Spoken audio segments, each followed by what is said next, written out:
the one player I think that always gets spoken about, Wayne, is of course Douglas Luiz potentially leaving every transfer window. He's now becoming the Marco Reus of the transfer windows, that every year clubs seem to be eyeing him up and then it doesn't happen. Have you got any updates potentially, please, about him leaving potentially in January or the summer? Because, I mean, this season, 16 games, he's got 5 goals and 2 assists in the Premier League. He's been absolutely integral to their success. Yeah, no, he's been brilliant. I mean, the interest from Arsenal is very real. It's genuine. He is a top target, the number one target for Arsenal, and that is both January and next summer. But Aston Villa are adamant they will not sell Douglas Luiz in January. They see him as too important to the team, and it'd be too disruptive to leave him mid-season. That would be the case even if they hadn't have had these remarkable wins over the last couple of weeks against Arsenal and Man City. That was the position from Aston Villa even a couple of weeks ago. But it's interestingly, Lewis, they see him now as £100 million player. They see him as sort of, they're looking at the Declan Rice fee, the Moises Caicedo fee, the Enzo Fernandez fee, £100 million plus players. That's how they rate Douglas Luiz, and based on that sort of financial barometer, you can see why they do, to be honest, can't you? I mean, he's absolutely huge. If you think, Wayne, even a few years back, I think he was a player that often people would talk about as someone, a bit like we've discussed with Dendoncker, that he was surplus to requirements. He does a job and he comes in, and the way that he's flourished, there's a reason why Man City had him. There's a reason why he's now, he's now become the player he is. I think he has such a high ceiling, and it wouldn't surprise me in the next 12 months if he does make a move to the likes of Arsenal or a top 6 club. Although saying that could be Villa. Although we're saying that Villa absolutely could be in that conversation, and whether that changes or not, if Villa get top 4, that remains to be seen. And there is this massive premium as well, isn't there, for defensive midfielders, central midfielders, number 6s, whatever terminology you use. And he generally plays that role. Sometimes Kamara plays a bit deeper than him, but he generally plays that role in the centre of the pitch. And he can do everything. He can play in tight spaces. He can win the ball, intercept, close down. He's mobile. He can pass. His distribution's quality. And often he makes a lot of these short passes, but he just keeps the team flowing and very, very rhythmical. He looks an absolute class act, but Man City are looking at him as well, Lewis. So it's not just Arsenal. I certainly wouldn't be saying he will be an Arsenal player next summer. He could very well join another elite club. He is seen as that good, and at an age where he's reaching his peak as well.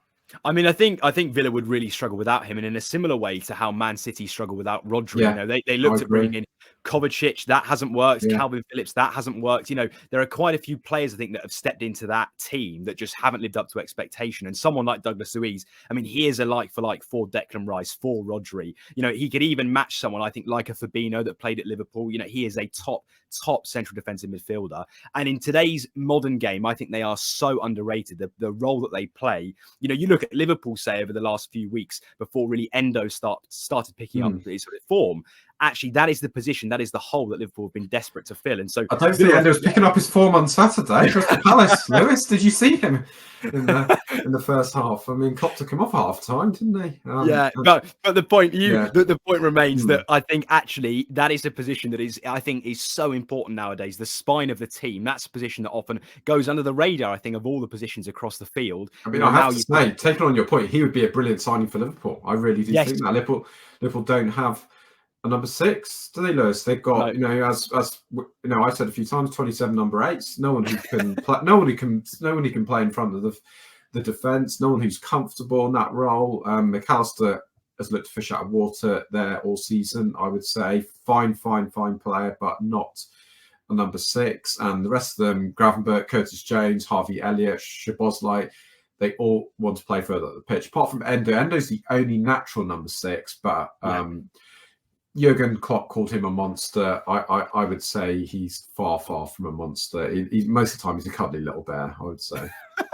that's an interesting description. One thing I would say, Wayne, that was quite interesting in the Palace game was that Trent eventually started playing at that number 6, and I thought he looked quite uncomfortable as well. I don't think he suits that holding midfield role. I think he really suits that right central midfield role, darting forwards, balls in the box.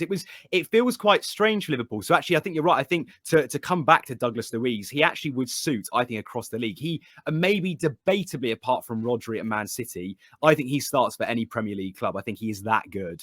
Oh, completely. And I think he would be a really good partner for Rodri at Man City as well. He's become a better player than Calvin Phillips and Kovacic, without a doubt. I watched quite a bit of the Man City game last night, actually, and I thought Man City did pretty well, and Calvin Phillips actually did okay, but it felt like a bit of a dead rubber. Felt a bit of a meaningless game, and it was a bit too easy for Man City, and that's probably why their young players were able to shine so sort of comprehensively. But Lewis looks a different level. I think the campaign for him to join Liverpool started today. We've just started it, Lewis. That's who. Yes. That's who. Jurgen Klopp and his recruitment team should be going for. There we go. All Liverpool fans listening will be absolutely delighted with that news. You've just watched a segment from Football Insider's brand new podcast, The Inside Track, with me, Lewis Pearce, alongside the guests on the show. Thanks very much for tuning in. Please do give the video a like, comment your thoughts on the topic, and feel free to share on your social media pages. If you want to listen to the full podcast episode, click the link in the description below. Keep your eyes peeled for plenty more content and exclusives here on The Inside Track.